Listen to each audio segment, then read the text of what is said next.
et à tous. Je suis très sincèrement ravie d'être parmi vous aujourd'hui. Je suis également très honorée d'avoir pu participer à cette journée du réseau Exact, journée annuelle dédiée aux outils numériques, intelligence artificielle et réalité virtuelle, qui sera la focale de notre présentation. Et je tiens à remercier les organisatrices et les organisateurs, je mets le féminin au pluriel, parce que j'ai eu beaucoup plus de contacts avec des jeunes femmes, de m'y avoir convié. Cette présentation s'inscrit dans le cadre d'une recherche participative, qualitative, dédiée au processus d'appropriation psychocognitive de jeunes adultes autistes dyscommunicants. Elle pose une question vive. Autisme et réalité virtuelle, quelle clé pour l'autodétermination et l'émergence de sujets qui ne se reconnaissent pas en tant que sujets. Langage en termes inconnus. Alors, comme vous l'avez peut-être déjà deviné, cette recherche se déroule, en tout cas, est dans le champ des sciences de l'éducation. Sciences de l'éducation, pour laquelle je présenterai ma thèse dans moins d'une dizaine de jours. Mais j'avais très à cœur d'être parmi vous aujourd'hui, et je vous rassure, c'est pas du tout une préparation d'insouciance, ça n'a rien à voir, mais je suis aussi émue quelque part. Alors, reprécisons le contexte. Cette recherche découle du programme du consortium scientifique Participe 3.0, un consortium de recherche qui se déploie autour de 5 laboratoires de réalité virtuelle, d'un groupe d'une vingtaine de chercheurs de l'université et du centre de recherche en éducation de Nantes, interdisciplinaire, puisque nous essayons de cohabiter entre informaticiens, humanistes et ergonomes, donc le langage n'est pas toujours facile non plus entre nous, au bénéfice de 8 jeunes adultes autistes, dyscommunicants, avec troubles du développement intellectuel, praxique, également, avec pour visée de les accompagner par des artefacts de réalité virtuelle, de l'institution médico-sociale où ils résident depuis leur prime enfance, depuis leur naissance, depuis presque 30 ans, vers un habitat inclusif au cœur de la cité. Il s'agit donc de permettre l'inscription sociale d'un public marginalisé en liminalité sociale et sociétale depuis plusieurs siècles. Habiter, et c'est en cela que cet appel à thèse m'a intéressée, c'est un enjeu éthique. L'habiter n'est pas le logement. L'habiter, c'est avoir un chez-soi, un soi, dont on puisse fermer la clé. Si on s'inscrit dans les travaux de Gaston Bachelard, Poétique de l'espace, l'habiter, c'est la coquille initiale. C'est ce lieu qui permet l'enracinement du sujet, du soi, étape indispensable, et résonnant particulièrement au regard de l'autisme, étape, précepte indispensable à l'ouverture aux autres. Qu'en est-il donc de cette ouverture à soi, de cet enracinement possible pour des jeunes institutionnalisés dans un collectif depuis leur prime enfance? Je tiens à souligner ici que la demande émane de l'institution, la résidence sociale elle-même, et que donc on est là dans une approche très atypique, dans un contexte de désinstitutionnalisation médico-sociale. Cette approche s'inscrit par ailleurs dans les préconisations portées par l'ONU, qui rappellent, on va réfléchir sur le R, ou qui appellent au fait que les personnes handicapées aient la possibilité de choisir, sur la base de l'égalité avec tout autre, leur lieu de résidence, où et avec qui elles vont vivre, sans être obligées de résider dans un lieu de vie particulier. Donc un enjeu éthique sur 3 points. L'habitat inclusif partagé, c'est un enjeu sociétal et démocratique. Un enjeu démocratique, puisque le logement, c'est la signature d'individus anonymés. L'habitat, c'est la signature d'un individu reconnu citoyen dans la cité avec un grand C. Un enjeu également ontologique, philosophique. L'habiter est un trait fondamental de l'être. On l'a vu, c'est le lieu d'un possible de devenir citoyen. C'est une composante essentielle à la dignité de la personne humaine. Et puis, au vu de la thématique de la journée, eh bien, je dirais que c'est aussi et surtout un enjeu technologique. Une question très simple.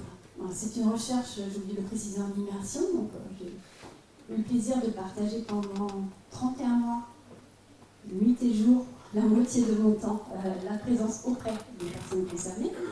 Eh bien, qu'est-ce qui se passe quand vous mettez un casque de réalité virtuelle, même si vous n'êtes pas expert, qui va cacher la moitié du visage, à un public qui ne parle pas de manière verbale, qui n'est pas actuellement en capacité de se désengager de la tâche pour des raisons de flexibilité cognitive altérée, et pour lequel on n'a donc pas accès au consentement, autre que celui prescrit par l'autorité de tutelle. Donc un enjeu éthique. Et c'est cet enjeu éthique-là qui m'a tout de suite, moi, interpellée. Comment est-ce qu'on peut mettre en place des outils de réalité virtuelle en ayant la certitude, et je rejoins l'argent propre, de l'éthique propre pour des personnes qui ne sont pas en capacité de s'exprimer verbalement. Donc c'est un vrai enjeu. Ce n'est pas vraiment la commande initiale de mon directeur de thèse, que je cite, d'ailleurs Patrice Bourdon, qui m'accompagne avec beaucoup de ferveur sur ce projet. Alors, les potentialités de la réalité virtuelle sous le champ du TSA, eh bien, ils sont multiples, et c'est une non-informaticienne qui vous le proclame, donc c'est-à-dire à quel point je suis convaincue, ce qui n'était pas du tout mon cas au départ, donc c'est une objectivité totale, enfin, en tout cas autant que l'objectivité existe. Pourquoi c'est intéressant la réalité virtuelle au regard du TSA? Eh bien, tout simplement en termes d'analyse de données. Et quand on fait une recherche, quand on fait une thèse, plus encore, eh bien, l'analyse de données, c'est un défi majeur. Effectivement, la réalité virtuelle, elle va permettre un calcul automatique des trajectoires oculaires, trajectoires postulaires. On a calculé la trajectoire de la main droite, de la main gauche. Je ne développerai pas ici, mais c'est vraiment un travail qui s'est fait sur les enjeux de la main, du pointage indexé. Enfin, je ne développerai pas beaucoup. Calcul donc de l'eye tracking, en tout cas du suivi oculaire. On peut aussi calculer les durées de ce qu'on appelle la collision avec l'objet, c'est-à-dire quand on pointe un objet dans la réalité virtuelle, combien de temps, combien de fois. On peut aussi calculer des phénomènes de compulsion, de fascination, de bas, de haut, etc. Et ça, on peut le calculer de manière automatique, donc un recueil factuel. Ce qui est intéressant aussi en réalité virtuelle, c'est l'affordance psychosensorielle qu'on peut déployer à titre vraiment individuel. On peut calculer pour chaque individu, à condition que ce soit une recherche participative avec un outil dédié anthropocentré et non pas randomisé de manière globale, on peut calculer les flux sensoriels pour chaque individualité. On peut y insérer des renforçateurs à partir de leur centre d'intérêt. On peut aussi par des métaphores, ce qu'on appelle les adaptations sensoriométriques, on peut diminuer les phénomènes de tremblement sur les filtrages des flappings, par exemple, et puis on peut cibler l'attention visuo-spatiale. Ce à quoi on pense dans les potentialités de la réalité virtuelle, et c'est certain aussi, c'est le fait qu'il s'agit d'un environnement sécurisé, avec une gestion des risques. Pour le public en présence, on l'a vu, il s'agit de leur permettre d'avoir une autonomie dans la préparation de leur repas et de leur choix de leur repas. Parce que quand on est en institution médico-sociale, eh bien le repas c'est à 7h, c'est à midi, c'est à 19h, ça arrive sous parquet plastifié et c'est très souvent la même chose. On est proche d'autres institutions. Pas toujours c'est bien de le vivre pour y trouver ce manque de choix, ce manque de connaissance de soi. Donc, comment apprendre à se faire un repas quand on n'en a jamais préparé, quand on a des difficultés à se saisir d'un couteau, etc., etc. Donc ça a vraiment été le premier choix porté par les équipes éducatives et les jeunes, se préparer un repas, choisir ce qu'on mange. Donc là, les deux capsules qui ont été faites, la première, ça sera celle-ci. Donc gestion des risques, on ne se coupe pas en réalité virtuelle, on ne se brûle pas en réalité virtuelle, on n'expose pas le micro-ondes dans la réalité virtuelle. Il y a une progressivité des scénarios, une prévisibilité des scénarios, une escompte de la guidance possible. Nous nous inscrivons dans le cadre théorique dans les travaux de Fuchs en réalité virtuelle, qui propose une approche anthropocentrée et non technocentrée de la réalité virtuelle. Gestion des émotions, gestion des flux sensoriels, gestion des risques, qui sont autant d'éléments qui vont permettre une meilleure disponibilité cognitive. Alors, j'espère que ça va fonctionner. J'espère être confiante. Il y a une vidéo, et je pense que lorsque l'on fait écho à des jeunes non-verbaux ou discommunicants, l'exemple est toujours plus clair. Alors, j'essaie de la lancer. On va lancer. Très bien, tu peux fermer le micro. Gestion des risques. Très bien.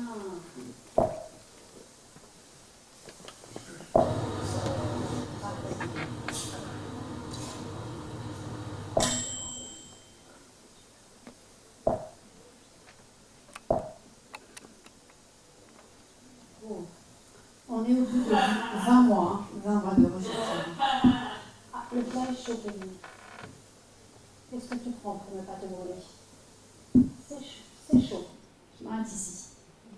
On appelle ceci une métaphore logicielle à canaux différenciés. C'est-à-dire qu'on va, plus que par le langage, qui n'est pas le canal de prédilection de ces jeunes, travailler sur des métaphores cognitives différenciées. Là, l'assiette, elle va être rouge. Alors certes, le rouge, c'est un accès au symbolique qui est certainement plus neurotypique que ça. En tout cas, on ne préjuge pas de cela. Mais à différents endroits, on va utiliser un autre canal que le verbal en réalité virtuelle pour transmettre l'information. Par exemple, derrière le micro-ondes, vous avez aussi un échiquier qui a été rajouté, une espèce de damier en noir et blanc, en tant que renforçateur du percept visuel. En tout cas, c'est ce qu'on espère, c'est ce que les recherches tentent à prouver pour focaliser sur certains endroits de la cuisine, qui a été refaite à l'identique, comme celle de la littérature cuisine, pour essayer de majorer l'attention.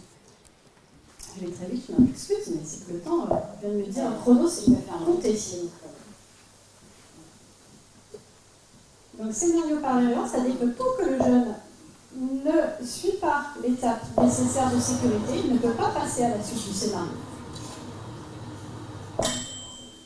Et le plat a bien sûr été choisi par les jeunes, et on ne s'étonnera pas, vous avez tous reconnu, c'est bientôt le repas, mais j'ai choisi mon extrait vidéo.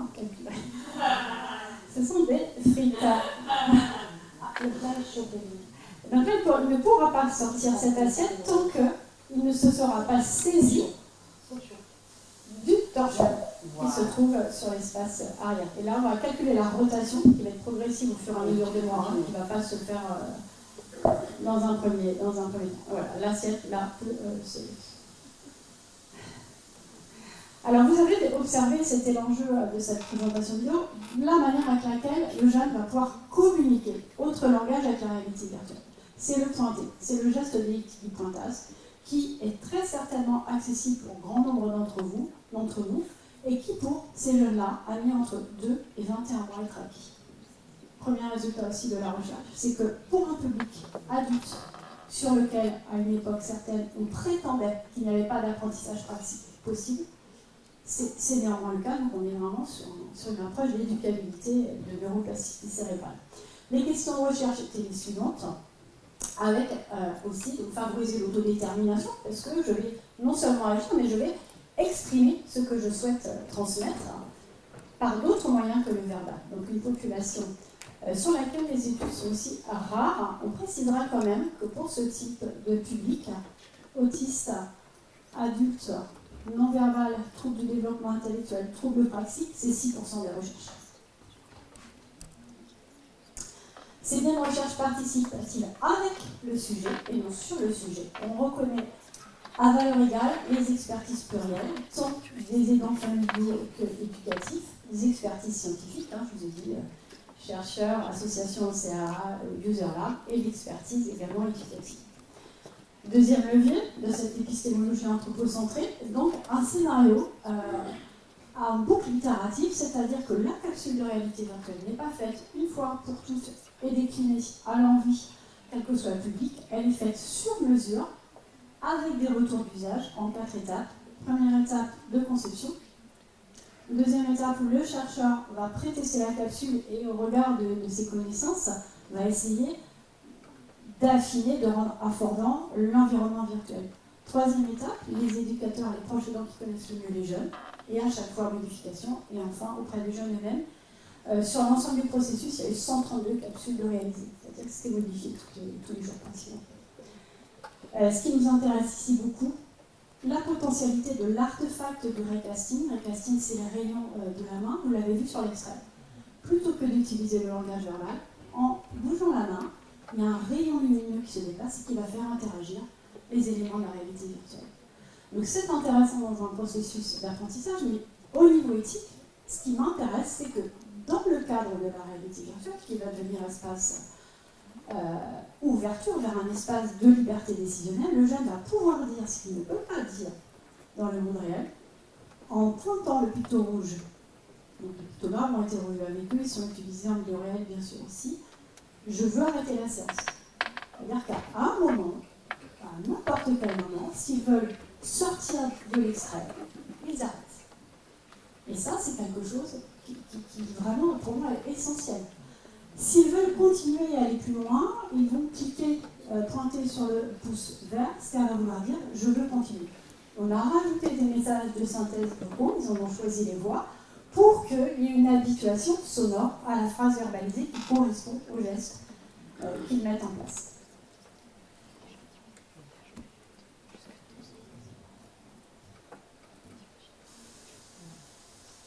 Je vais continuer, tu mets un peu plus de temps. Tu veux arrêter, tu mets un peu plus de temps. On est plutôt.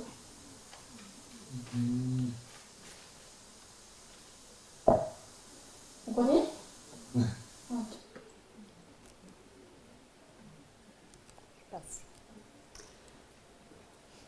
L'idée, c'est absolument pas de détailler tout ce qu'il y a là.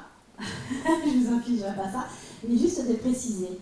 Pourquoi on parle d'environnement sensoriel capacitant en information, c'est que l'ensemble des perceptions sensorielles ont été étayées de manière exogène, c'est-à-dire dans la salle où se passent les essais, donc en milieu écologique, sur place à l'institution, bien sûr, et puis les étayages endogènes au sein même de la capsule de réalité virtuelle, avec à chaque fois des visées d'affordance qui correspondent le mieux aux perceptions et aux besoins des personnes concernées.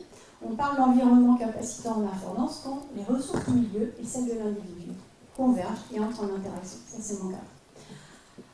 Il reste 1 minute.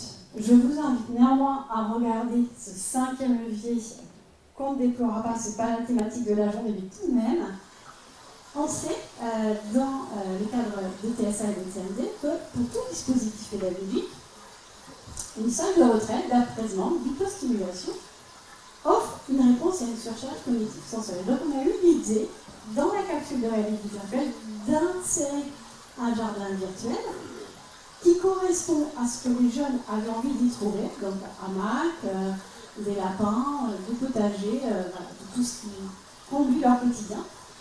Et ils avaient l'opportunité, en cliquant un bout, en pointant sur cette fenêtre du jardin, de s'y rendre. Donc là, ce qu'on visait, bien sûr, c'était le fait, non pas d'arrêter l'essai immédiatement, mais de s'offrir une pause sensorielle, cognitive, pour revenir ensuite dans l'activité. Alors, on a les résultats de toutes ces données-là, et ce qu'on observe, c'est qu'au bout des 3 ans, plus ça va, plus ils y vont, plus ils y restent longtemps, et surtout, moi, ce qui m'intéresse au niveau éthique, c'est qu'ils y vont d'eux-mêmes, c'est-à-dire d'un individu qui ne décide de rien, donc qui n'a pas conscience de soi, on tend à aller à, c'est le premier stade de l'autonomie décisionnelle, c'est le premier stade de la conscience de soi, à décider de quelque chose. On a travaillé aussi sur le champ des avatars, sur les habiletés sociales. Les évaluations ont été fondées en méthodologie triangulée, de manière à croiser à la fois du descriptif de l'empirique et des données assez factuelles. Les évaluations cliniques se sont basées sur les évaluations internationales, AMSE, Bogdachina, De Gel, etc. et Weiland également. 2 résultats, pour les quelques secondes qui nous restent. Le pointage, qui est donc un geste de motricité fine vraiment particulièrement intéressant en termes de développement psychocognitif et qui, dans le stade de l'enfant, est augurant et proche du stade préverbal, donc voilà, des questionnements aussi qui se mettent en place par rapport à ça. Donc le pointage, sur un temps long, on voit le diaporama, comme ça on a l'impression que tout se fait très bien. Non, ça peut être très très très long. Néanmoins, l'ensemble du corpus a fini par pointer, parfois même là où on ne les attendait plus. Sur le plan éthique, une majoration également de l'utilisation des pictogrammes, avec des résultats moindres pour le pictogramme « je veux arrêter », et ça ne nous étonne pas, puisque l'on sait que la tâche de désengagement de l'activité, le non, est plus complexe à obtenir, et en tout cas n'était absolument jamais pointé au départ. Jamais. Donc on n'arrive que à 50% au bout de 18 mois. Les perspectives et les limites. Limite, c'est une recherche forcément contextualisée, située en milieu écologique, qualitatif, ce sont des preuves anthropologiques, même s'il y a triangulation des données, des préconisations importantes, de l'importance pour ce type de public, non pas d'envisager la réalité virtuelle dans un user lab, de toute façon le public ne s'y rendrait pas, et c'est vraiment un lieu qui, pour le moment en tout cas, parce qu'on ne préjuge pas d'éducabilité, n'est pas en mesure de se rendre en user lab. Néanmoins, en environnement écologique, anthropocentré, à favoriser la participation. Nécessité, j'en ai peu parlé, mais c'est indispensable, de ce qu'on appelle une guidance triangulée experte, c'est-à-dire qu'à chaque fois, le jeune choisit le tiers guidant qui va être là, à ses côtés, dans une distance qu'il a calculée, qu'il a choisie lui-même. Sans cela, pas possible. Préconisation de l'importance de l'appétence numérique. Les seuls participants qui n'ont pas réellement profité de ce programme, et ils sont deux, donc tous n'ont pas bénéficié de ce programme, mais c'est ceux pour lesquels l'appétence numérique est vraiment absente complètement. Donc toujours la difficulté, on ne va pas dire on fait l'essai et puis on y va. Non, s'ils n'ont pas envie, ils ne vont absolument pas. Hein. Voilà, c'est un levier vraiment très très important. Et de l'expérience aussi, de l'importance aussi d'une habituation très très très longue à l'équipe de recherche. Je suis restée 6 mois sur place avant de pouvoir mettre en place les premiers essais au quotidien. Voilà. Je pense à peu près avoir débordé un petit peu, il y avait beaucoup à dire, je m'excuse. Merci. La justement une question. Ensuite, je vous donnerai, et je vais vous donner la parole, Martine. Et je vous donnerai des informations pratiques, notamment sur la reprise d'après-midi. Donc ne quittez pas l'amphi avant d'avoir des informations pratiques. Merci infiniment, madame. Et surtout, merci d'avoir souligné que les capacités éducatives ou d'éducabilité des adultes autistes qui sont les plus démunis, les plus sont peu connus, mais existent et qu'il faut y croire. Ils peuvent réellement apprendre tout au long de leur vie. Et c'est souvent ce qu'on remarque dans les projets d'établissement qui ne parlent que de maintien des acquis. Dans les projets d'établissements médico-sociaux, pour des établissements pour adultes, on parle de maintien des acquis et jamais de nouvelles acquisitions. Donc merci beaucoup. Moi, ma question porterait surtout sur le fait que on connaît les troubles sensoriels des personnes TSA, et comment avez-vous fait pour qu'ils portent ce casque? Parce que ça m'étonne, étant donné que quelquefois ils ne veulent pas porter un bonnet. Donc voilà, c'était une question pratico-pratique. Les questions pratico-pratiques ne sont pas des questions anecdotiques. Elles ont nourri 5 mois de réflexion, y compris sur la chaise. La chaise sur laquelle on les installe. Au départ, on était parti sur un tabouret en se disant on va travailler la rotation, parce qu'on voulait travailler le passage de l'hémicorps, qui est très important sur la main droite et la main gauche. Un tabouret, c'est absolument pas une bonne idée pour un public avec des troubles vestibulaires importants. Forcément, il ne fallait pas être sorti de Saint-Cyr pour. Mais bon, les informaticiens ont trouvé que c'était bien. Ça n'avait pas vraiment fonctionné. Ensuite, on est parti à un fauteuil très enveloppant avec des accoudoirs, mais ça ne permettait pas la rotation, donc ça ne fonctionnait pas non plus.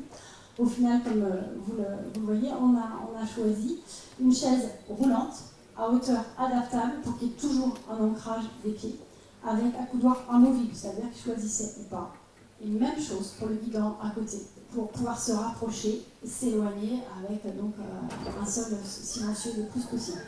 Pour revenir sur le casque, eh bien, c'était une des très très bonnes surprises. Effectivement, au départ, pour certains, difficultés sensorielles. D'ailleurs, une des jeunes à qui on ne veut pas toucher du tout les cheveux ne l'a mis que 2 fois en 3 ans. Voilà. Donc là, on n'a pas fait de miracle à ce sujet-là.